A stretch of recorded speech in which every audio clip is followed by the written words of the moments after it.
How's your Spanish? Oh, non-existent, but thank you. Okay. Una más cerveza, por favor. So Is that all I a need? survival skill. That's my survival skill. That's my primary survival skill. Beer. It's a pleasure being here with you. Thank you. You are a cult actor because you've been in so many cult movies Thank and you. TV shows, and now you get into the world of video games. Yes, finally. So when did you get in touch with Fallout?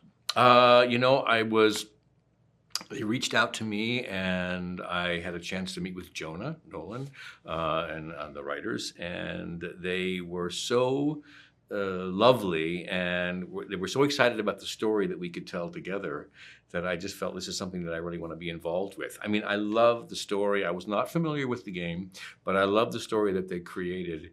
And I loved the father-daughter relationship that existed, and that there was more to the character of Hank than you first see when you meet him for the first time. So all those things contributed to my wanting to be involved with the show. You know, us gamers, I'm a gamer and also a fan of TV and movies, and we're known to be kind of a difficult crowd sometimes. But now Yes. the industry is getting into the IPs of video games, Yeah. and they're getting more relevance. And Yeah. as an actor, was it challenging for you in any way to think this role differently, or for you it's an acting? No, it's a story. Really, it's a story, and ultimately, it's about people. I think we're very grateful that the setting is so immersive and so complete as Fallout. They've done an amazing job creating this environment. So we're able to take our story and just plug it right into what already exists. Hopefully we have come to it with a great deal of respect. I hope that the fans will see it and acknowledge. I've seen much of it, and Okay. it's And really, really feels good. Okay, Really good. good. I mean, there'll always be the people that are like, no. But I think we've really made an effort, and the creators have really made an effort to try to recreate something that is recognizable for the fans. How were the sets? Because sometimes it's different when you have a blue or green screen or a virtual screen. Were you in touch with what type of sceneries? These were more practical, so they were real. The backdrop was a volume stage, so they were all the computer screens all put together. So the vistas were beautiful. So there wasn't much To imagine any you green had it screen. there. Yeah, it was all there. Yeah. Was it new for you to be in that type of sets?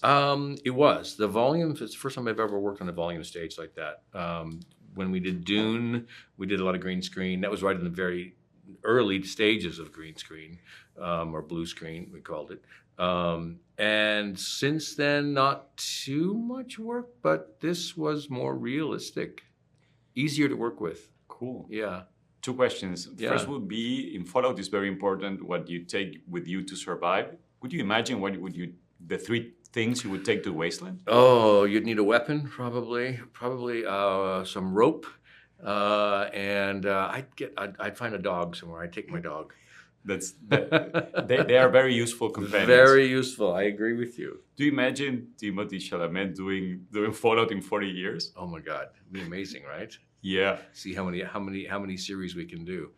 To be your like. I mean, the stories are there, right? And the world of Fallout is very rich, so it's possible. Who knows? I want to congratulate you because the show is so good. Great. So the job is accomplished. Thank for you. At least our humble opinion. I appreciate that. Thank you so much. That makes me feel great.